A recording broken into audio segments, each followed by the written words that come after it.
BRS నేత మాజీ MLA Balakrishna మాట్లాడుతున్నారు. ప్రస్తుతం లైవ్ చూద్దాం.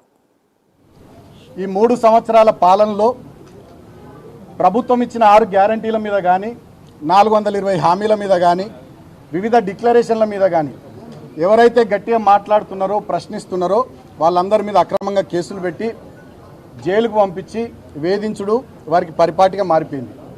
ముఖ్యంగా ఆనాడు తెలంగాణ ఉద్యమంలో 226 కేసులు భరించి సుమారు 4 సందర్భాల్లో లాఠీ చార్జీల్లో గాయపడి చెంచల్గూడ చెర్లపల్లి జైళ్లలో 2009 నుంచి 2014 వరకు వివిధ సందర్భాల్లో జైళ్లలో ఆనాడు నన్ను టార్గెట్ చేసి కాంగ్రెస్ ప్రభుత్వం ఉంచింది.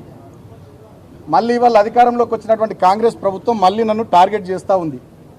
ఈ 3 సంవత్సరాల పాలనలో నా మీద పదుల సంఖ్యలో కేసులు పెట్టింది. మరి పాత రికార్డు వీళ్ళు బద్దలు కొడతారో ఏందో తెలియదు. గతంలో 226 కేసులు ఉండే నా మీద తెలంగాణ ఉద్యమంలో. ఆ రికార్డు బద్దలు కొట్టాలనుకుంటారో ఏమో ఇప్పటి కాంగ్రెస్ ప్రభుత్వం. అక్రమంగా అనేక కేసులు పెట్టి నన్ను వేధిస్తూ ఉంది. మొన్నటికి మొన్న మీరు చూస్తే కేతన్పల్లి మున్సిపాలిటీలో 22 వార్డుల్లో 14 వార్డులు మేము గెలుచుకుంటే కేవలం 7 వార్డులు గెలుచుకున్న కాంగ్రెస్ అన్యాయంగా కేతన్పల్లి మున్సిపాలిటీ చైర్మన్ స్థానాన్ని కైవసం చేసుకోవాలని కుట్ర చేసి నా మీద నాతో పాటు మా నాయకులు 25 మంది మీద అక్రమ కేసులు పెట్టి నన్ను ఆదిలాబాద్ జైల్లో 16 రోజుల పాటు ఉంచారు. సో అక్కడ అనేక రకాలుగా జైల్లో కూడా ఇబ్బంది పెట్టిర్రు. నాకు థ్రోట్ ఇన్ఫెక్షన్ వస్తే ట్యాబ్లెట్లు ఇవ్వలే. దాదాపు 4-5 రోజుల పాటు విపరీతమైన చలి అక్కడ ఉంటుంది. ఫిబ్రవరి మాసం చలి బాగుంటే నాకు బెడ్షీట్ ఇవ్వలే. అనేక రకాలుగా నన్ను రిస్ట్రిక్షన్స్లో ఉంచుతూ వేధించింది. అయినా వాళ్ళ కడుపు మంట ముఖ్యమంత్రి రేవంత్ రెడ్డిది, మంత్రి వివేక్ది, కాంగ్రెస్ ప్రభుత్వ పెద్దల కడుపు మంట చల్లారనట్టుంది. మళ్ళీ ఇప్పుడు అక్రమంగా కేసులు పెట్టిరు. నేను 2014లో పెద్దపల్లి ఎంపీగా గెలిచిన, సింగరేణి కార్మికుల ఓట్లతో గెలిచిన ఆనాడు. 2018లో చెన్నూరు నుండి ఎమ్మెల్యే గెలిచిన, మా మందమరి రామకృష్ణాపూర్ కోల్బెల్ట్ ఏరియా పెద్ద ఎత్తున నాకు ఓట్లేసి ఆనాడు ఆశీర్వదించారు. ఇప్పుడు మేము ఓడిపోయినప్పటికీ కూడా ఆ ప్రాంత కార్మికుల పట్ల ఈ కాంగ్రెస్ ప్రభుత్వం చేస్తున్నటువంటి అన్యాయాలు, మోసాలు దాన్ని నిరంతరం ప్రశ్నిస్తూనే ఉన్నాం. మేము ప్రశ్నిస్తే కూడా, మాట్లాడితే కూడా తట్టుకోలేకుండా ప్రభుత్వ పెద్దలు సంయమనము, సహనం లేకుండా వ్యవహారం చేస్తూ ఉన్నారు. అక్రమంగా కేసులు పెట్టి వేధిస్తూ ఉన్నారు. ఇవాళ నన్ను జైలుకు మళ్ళొక్కసారి పంపించాలనే ఆలోచన ముఖ్యమంత్రి రేవంత్ రెడ్డి, మంత్రి వివేక్, ఇతర కాంగ్రెస్ ప్రభుత్వ పెద్దలు చేసి ఇవాళ జైలుకు పంపిస్తూ ఉన్నారు. నన్ను అరెస్ట్ చేసి అక్రమంగా కేసులు పెట్టిరు. ఆ పెట్టిన సెక్షన్స్ కూడా మా లీగల్ టీంతో ఇప్పుడు మాట్లాడుతుంటే ఆ ఒక్క సెక్షన్ నాకు అట్రాక్ట్ కాదు. 326G కానీ ఇతరత్ర అనేక సెక్షన్స్ అన్యాయంగా పెట్టిరు. అంటే ఏంది దీని ఉద్దేశం? బాల్కసుమన్ మాట్లాడుతుండు, ప్రశ్నిస్తుండు కాబట్టి బాల్కసుమన్ గొంతు నొక్కాలి, అరెస్ట్ చేసి జైళ్లలో వేయాలి, నిర్బంధం విధించాలి, తద్వారా పైశాచిక ఆనందం పొందాలనేటటువంటి ఆలోచన కాంగ్రెస్ ప్రభుత్వ పెద్దల్లో కనబడుతోంది. నన్ను అరెస్ట్ చేసుడు, జైలుకు పంపించుడు, వీటి మీద పెట్టే శ్రద్ధ నేను ప్రభుత్వ పెద్దలను అడుగుతూ ఉన్నా. మీరేం మాట ఇచ్చారు? మొన్న సింగరేణిలో కార్మికులకు వారసత్వ ఉద్యోగాలు ఇస్తామన్నారు. మేము గతంలో కేసీఆర్ గారు 19,000 ఉద్యోగాలు ఇచ్చారు. మీరు ఇప్పుడు ఉద్యోగాలు ఇచ్చారు, మేము దృష్టి పెట్టుర్రి. జీవో 76 ద్వారా మేము సింగరేణిలో ఇళ్ల పట్టాలు ఇచ్చినాం. ఒక రామకృష్ణపూర్లోనే 3,366 కుటుంబాలకు మేము పట్టాలు ఇచ్చినాం. ఇప్పుడు మీరు పట్టాలు ఇచ్చిన మేము శ్రద్ధ పెట్టుర్రి. ఒక్క పట్టా కూడా ఇవ్వలే ఈ 3 ఏళ్లలో. ఇవాళ సింగరేణిలో 15,000 కోట్ల కుంభకోణం చేసిర్రు. 40 లక్షల టన్నుల బొగ్గు మాయమైంది, 1,600 కోట్లు దాని విలువ.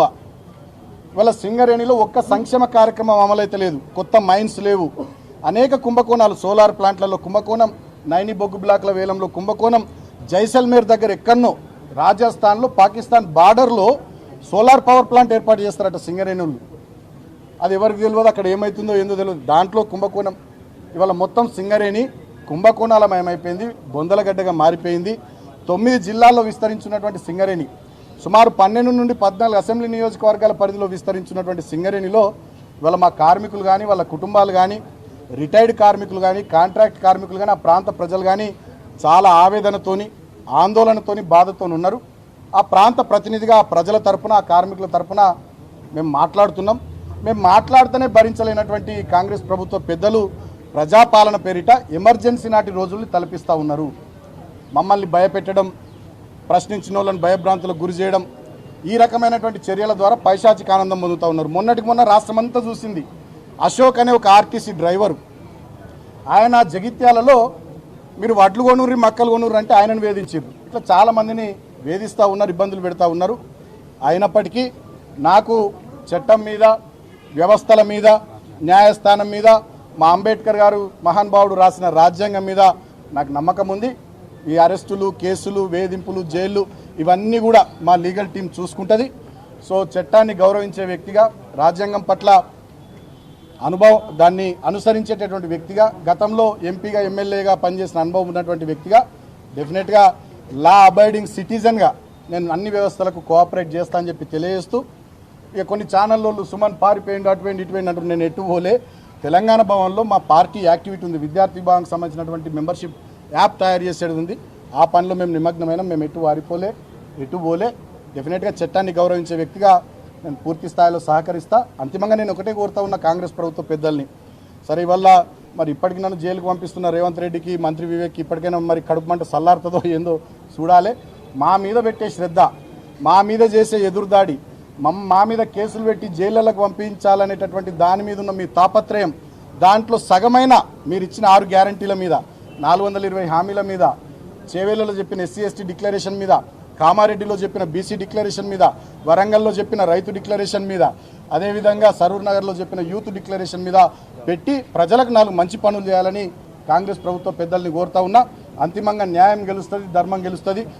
జై తెలంగాణ, జై కేసీఆర్, సత్యమేవ జయతే.